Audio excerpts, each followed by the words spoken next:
G'day guys, how are you? I hope you're all doing very well. This evening I'm not going to be doing a review, I'm going to be doing a collection update. Now a lot of people out there have been doing the most extreme films. I've done this in the past, so I thought I'd change it up a little bit. Now these are not necessarily the most disturbed films in my collection. Yes, some of them are very disturbing, but it's more a case of films that you haven't heard of. So movies like Inside, Martyrs, Frontiers, all those movies have talked about non-stop. I've talked about them enough, but I'm going to talk about the films that don't get a lot of recognition and films that I believe are just not all of them I like, but I have appreciation for them in how far they push the boundaries. So whether or not it's pushing the boundaries in extreme cinema or just being totally weird, these are films that I believe should be thrown out there. As I said, I don't necessarily like all of them, but these are the films that I feel are the most memorable, that will stand out, and I'm sure a lot of people will like it. So to prevent this video from being too long, I'm going to get straight into it because it's got quite a pile here to show you. So I'm going to start off with the Belgian horror film spoken in the French language called The Ordeal. Now I've talked about this one a lot, but I just love the film to death, and speaking about it, you can never get tired of it. I just thought this is one of the most bizarre films I've ever seen, and it's just really messed up. Not so much about what you see on face value, it's about the themes of the film. Now, it's a very dark cover. I'm sorry that you probably can't see that very well. But yeah, The Ordeal, it's just a very dark tale. It's very funny as well, so there's a little bit of humour put into it, but you have to have that specific sort of sick sense of humour. So I love this film. The Ordeal, it's definitely one of the lesser known French horror films, although it is in Belgium. It's spoken in the French language and also has some French actors. So The Ordeal, if you haven't seen it, go out there and see it as soon as possible, because I actually think this is one of the better horror films to come out in quite a few years. Next up, we have a Belgian film, but this is spoken in the Dutch language. Now, this is extreme, and this is called Ex-Drummer. I really like this one. It's going to push the boundaries. A lot of people are going to be very, very offended by this film. It's a very sexist film. It's a hatred against homosexuality, women, and the handicapped as well, the disabled. So Ex-Drummer is definitely going to push a few people up the wrong way, but if you like cinema that will test you, this is definitely a movie that I thought was absolutely fantastic. It's not a movie that I can see over and over, as is the case with a lot of these films. Definitely movies that you survive rather than enjoy. So The Ex-Drummer is definitely a film I would highly recommend to anyone out there who is a fan of extreme cinema. Now, I have to apologise if my lip looks a little bit funny. That's because I copped a hockey stick in the mouth not long ago, so bear with me. Hopefully it's not too much of a distraction. Next up, we've got a French horror film starring Vincent Cassel, and this is Satan. This is a very weird film, and it's extreme also. There's themes of incest, satanic worship, and all kinds of stuff. It's just a very fun film to watch, but it's very creepy and it's just awkward. Vincent Cassel does a great job at playing this guy who's completely insane, and you don't know whether or not he is possessed by the devil, but he does some pretty messed up things. So Satan, definitely a film to watch if you're a fan of French cinema, and the cinema that will push the limits as far as decency is concerned. This is another film from a French DJ who is quite bizarre. His name is Quentin Dupieux, and this film is called Wrong. I reviewed this not long ago. This is not an extreme film, but it's extremely bizarre. So it's definitely a movie for a very acquired taste. If you like Quentin Dupieux's other film that I'm about to show called Rubber, this is definitely a movie I would highly recommend. It is very strange. It does get a little bit tiresome towards the end, but I really like the way that Quentin Dupieux makes his films very, very strange, and so definitely a movie that belongs into the bizarre category.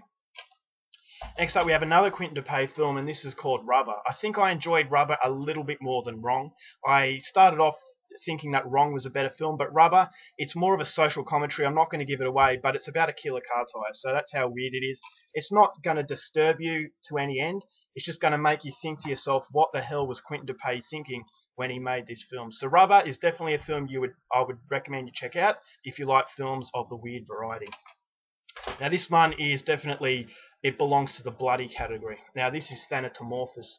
I didn't like this film. I thought it was very dull, but it does have some extremely gross moments. It is about a woman who is falling to pieces, and I will say that it's going to test your gag reflex. So if you've just eaten dinner or you're about to eat dinner, Thanatomorphous is definitely a film that I would not recommend.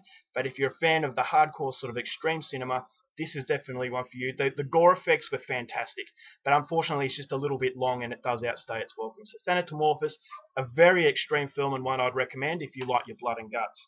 But you might have to wait a little bit before you get to that. This is a very, very weird Dutch film from Netherlands, and this is called Meat. It has a lot of strong sexual themes. It's very awkward, and the ending of the movie I still can't make sense of. It's just one of those films that completely knocks your socks off because it doesn't make a lot of sense and it's just really random. There's some very grotesque sex scenes in this film. It is, definitely belongs into the extreme cinema. It's about this butcher who treats this young apprentice like rubbish. He has sex with her. He's overweight, very hairy, just a disgusting individual. And the sex scenes are quite graphic, but they are not arousing. So definitely a movie for a very acquired taste. I liked Meat, but I'm still trying to come to terms with what the hell it was about. So I'm going to probably have to watch this for the 4th time in order to try and get an understanding. But it's definitely one of those movies that's very odd, very unique, and quite disturbing. Next up, we've got Tony, London Serial Killer. Now, this is not so much a bloody film. It does advertise itself as a very violent movie. It's high-impact violence. But that's a little bit misleading. This is more of the mentality of a serial killer. And I've been told that it's very similar to Henry, Portrait of a Serial Killer. I really like this one. I thought the guy who played Tony was very pathetic, but it was very chilling as well. It felt like this is a harmless guy, but that he could do a lot of damage if he wanted to. So it's a very chilling insight into the mind of a serial killer. Not so much a bloody film, but it is quite bizarre and it's just very chilling. So if you like your serial killer movies, Tony, London Serial Killer is definitely one that comes recommended. Next up, we've got a low-budget independent horror film from the United States called Dead Girl. This is about a group of teenagers who find this zombie. There's no nudity on the back. Find this zombie and they basically keep her as a sex slave. And then things go really bad when the boys become obsessed with her. So once more people find out about this dead girl, things start to go haywire. So it's a very disturbing film. There's a lot of graphics depiction of rape.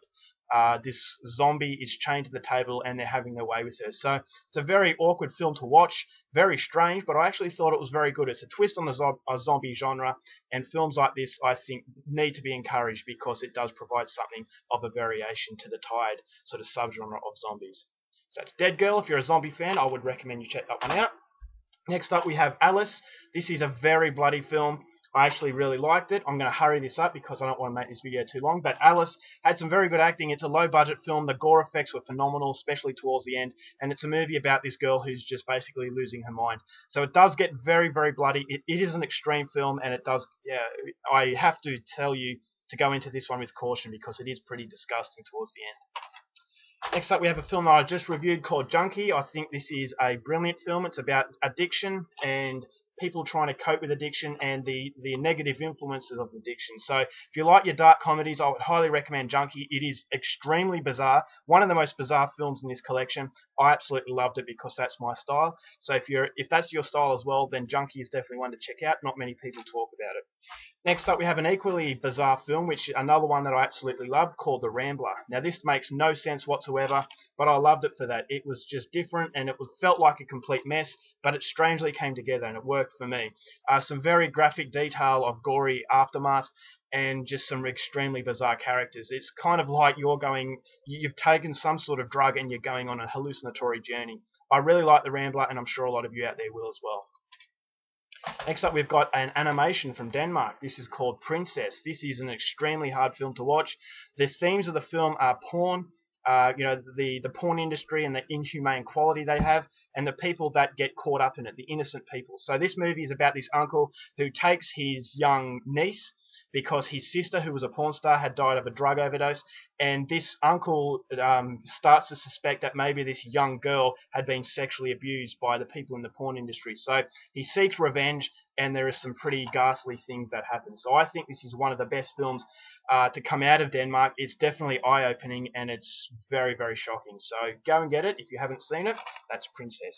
Next is a Colombian horror film. This is called Wake Up and Die. I didn't really like this film, but it has a very strange way about it. I have to be careful. There's no nudity on the back. There's no nudity. It's kind of hard-hitting with the violence. I just don't think it worked because it felt like the ending was rushed. But if you like South American cinema and you want to check out this film from Colombia, I would recommend it. Next up we have a Serbian film's little brother, and this is called Life and Death of a Porno Gang. This definitely is a very bizarre film. It follows a group of sex cabaret workers who are traveling the countryside, and they run into all sorts of problems. Very, very graphic, very provocative, so it definitely only applies to a very acquired taste. If you like a Serbian film and you want to see another movie made in Serbia that is equally as provocative, I think A Life and Death of a Porno Gang is definitely one for you. I actually rate this one better than a Serbian film. It's very shocking, but it does feel like it has a purpose, and it's not solely there just to provoke you. Next up is a horror film from New Zealand. My good friend Kulfi, Gary, sent me this quite a long time ago. This is The Ugly. Very surreal film. I wasn't quite sure what to expect, heard nothing about it, but I enjoyed it. It does have its problems. It's not the best film going around, but as far as surreal quality is concerned, The Ugly is definitely one to check out. I appreciate it, but having said that, I didn't love it. We've got an Australian film that I didn't like, but I will say it's disgusting. That is Feed. A lot of people have talked about this, about a website that specialises in fat women and basically overeating. So it's a disgusting film, but if your fetish is overweight women, then you might get something out of Feed. I just thought there were so many problems to the film that I just didn't enjoy it as much as other people.